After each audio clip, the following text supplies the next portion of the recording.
1947च्या आधी असलेला आमचा समाज आणि 1947च्या नंतर आम्हाला मिळालेले संविधानातून हक्क अधिकार आणि आताच्या घडीला 2024 मध्ये असलेला आमचा समाज आणि आमचे बहुजन, या 3 मुद्द्यावर मी तुमच्या सोबत चर्चा करणार आहे, मार्गदर्शन करणार आहे।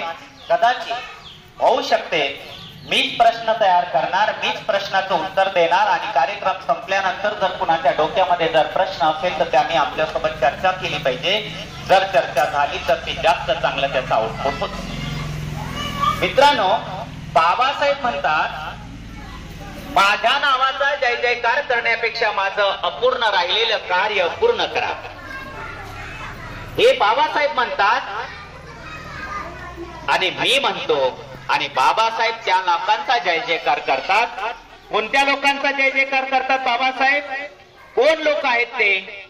जे लोक गुलामगिरीत जखडलेल्यांना स्वतंत्र करण्यासाठी महान संकटे, वादळे आणि प्राणाची पर्वा न करता जोपर्यंत दुःखी पीडित जनतेला आपली मानवी अधिकार प्राप्त होत नाहीत तोपर्यंत संघर्ष करीत राहतात, त्या सर्वांचा विजय असो, असं डॉक्टर बाबासाहेब म्हणतात।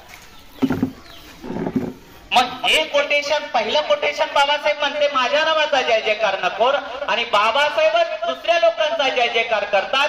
कोणत्या लोकांचा? जे मी आता तुम्हाला कोटेशन म्हणतो। मग आमच्या डोक्यात अनेक प्रश्न तयार होतात। काय प्रश्न?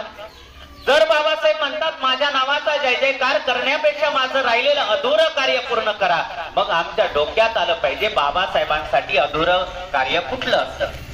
बाबासाहेबांनी आम्हाला संविधान दिलं, बाबासाहेबांनी आम्हाला संविधानाद्वारे हक्क अधिकार दिलेत, बाबासाहेबांनी आम्हाला जंगलात राहत होतो आम्हाला बंगल्यात आणलं, गावाच्या बाहेर राहत होतो बंगल्यात आणलं, आम्हाला अधिकार मिळाले, मान सन्मान स्वाभिमान मिळाला। मग एवढं सर्व असताना बाबासाहेब म्हणतात माझं अपुरं राहिलेलं, अधुरं राहिलेलं काम पूर्ण करा। मग सर्वात पहिल्यांदा आम्हाला बाबासाहेबांचं कुठलं काम अधुरं राहिलं हे आम्हाला विचार केलं पाहिजे, हे आम्हाला समजलं पाहिजे।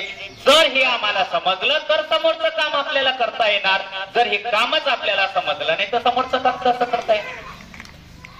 आताच्या घडीला ह्या गावामध्ये मी येता येता विचारलं गावंडे साहेबांना, किती लोक घरं असतील आपली? 100 घरं आहेत।